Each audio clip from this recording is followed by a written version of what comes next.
Mae Adobe Spark wedi cyrraedd hwb, ac yn y fideo yma, byddwn ni'n edrych ar fel mae defnyddio Adobe Spark mwyn creu collage allan o set o luniau. Byddwn ni hefyd yn edrych ar pa mor wych mae Adobe Spark yn cydweithio gyda Google Classroom a pha mor rwydd yw ei ddisgyblion i roi gwaith mewn i chi. Yn gynta, creuwch yr aseiniad ar Google Classroom fel arfer, a'r tro yma gwnewch yn siŵr eich bod chi'n gosod dyddiad cau. Bydd y disgyblion yn mewn gofnodi hwb ac yn agor ap Adobe Spark. Ar y dudalen cartref Adobe Spark, cliciwch ar y botwm sy'n dweud Collage. Nawr, yn hytrach na mynd yn syth i'r dudalen ddylunio, beth i ni'n neud yn gyntaf yw dewis y delweddau sy'n mynd i greu'r collage. Felly, allwch chi ddefnyddio'r botwm Upload, neu, fel dwi'n mynd i ddangos nawr, defnyddio'r peiriant chwilio sy'n rhan o Adobe Spark i chwilio am y delweddau.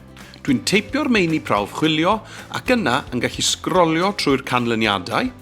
Ar ôl i mi ddewis y ddelwedd dwi eisiau, dwi'n clicio arno fe a bydd e'n symud draw i'r ochr chwith mwyn cael ei ychwanegu i'r collage.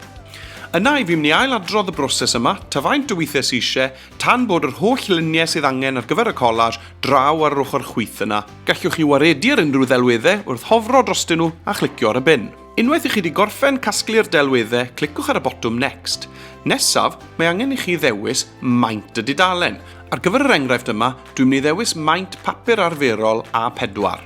Yna dwi'n clicio ar y botwm Next. Bydd Adobe Spark yn gosod y delweddau mewn grid yn automatic i chi. Yna, allwch chi glicio ar y delweddau unigol mwyn newid i maint, ei llusgo a'i cylchdroi o fewn neu ffenestri unigol. Unwaith chi'n hapus, cliciwch i ffwrdd o'r lluniau a ni'n barod i ychwanegu testun. Cliciwch ar y botwm Add ar ochr dde dudalen a dewswch text. Gallwch chi ddefnyddio templedi testun, ond yn yr enghraifft yma, dwi'n mynd i glicio ar y botwm Add your text. Teipiwch y testun ac yna cliciwch ar y botwm Done. Gyda'r ddewyslen ar ochr dde, allwch chi newid y gosodiadau'r testun, y lliw, y siap sy'n tu ôl i'r testun, effeithiau ar y testun, ond beth licen i ddangos i chi yn y fideo yma heddi yw'r opsiwn olaf, sef y botwm sy'n dweud Style.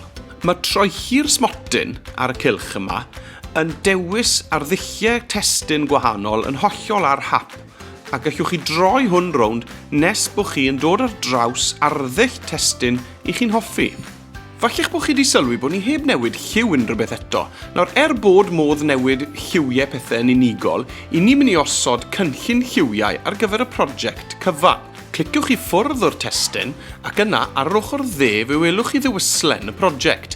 Dewyswch y botwm sy'n dweud Colours. Fe welwch chi ddewis enfawr o byledau o liwiau.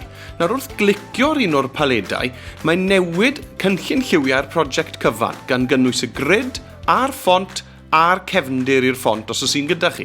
Gallwch chi wedyn glicio ar y botwm Shuffle ar y paled lliwiau mwyn cylchdroi lliwiau'r paled o amgylch eich dyluniad. Cliciwch ar y blwch testun mwyn newid ei faint a'i leoliad ar y dudalen. Nawr, dwi'n mynd i ddilyn yr un broses mwyn ychwanegu'r holl flychau testun eraill i'r dyluniad. Bod Adobe Spark yn arbed yn gwaith ni'n automatig, dwi eisiau rhoi teitl pwrpasol i'r gwaith yma. Felly, dwi'n dod i ben y dudalen ac yn clicio ar y botwm sy'n dweud My Post, ac yna dwi'n mynd i ailenwi'r ddogfen yma. Mae'r collage ar ben, dewch ni gael gweld nawr pa mor hawdd yw e'r disgyblion i roi'r gwaith na mewn i ni ar Google Classroom yn syth o ap Adobe Spark. Mwyn cyflwyno'r gwaith, bydd disgyblion yn clicio ar y botwm Share yng nghornel top ochr dde y sgrin ac yna'n dewis yr opsiwn Publish. Fe welwch chi ar y ffenest sy'n ymddangos fotwm ar gyfer Google Classroom. Wrth glicio ar y botwm yma, bydd ffenest arall yn agor, ble fydd y disgyblion yn gallu dewis y dosbarth cywir ac yna yr aseiniad. Yna, bydd angen clicio ar y botwm sy'n dweud Go a dewis Attach. Yna fydd y disgyblion yn clicio ar y botwm sy'n dweud View Assignment mwyn symud draw i Google Classroom, ble dyna i gyd sydd ar ôl i'w wneud yw clicio ar y botwm Turn In mwyn cyflwyno'r gwaith i'r athro.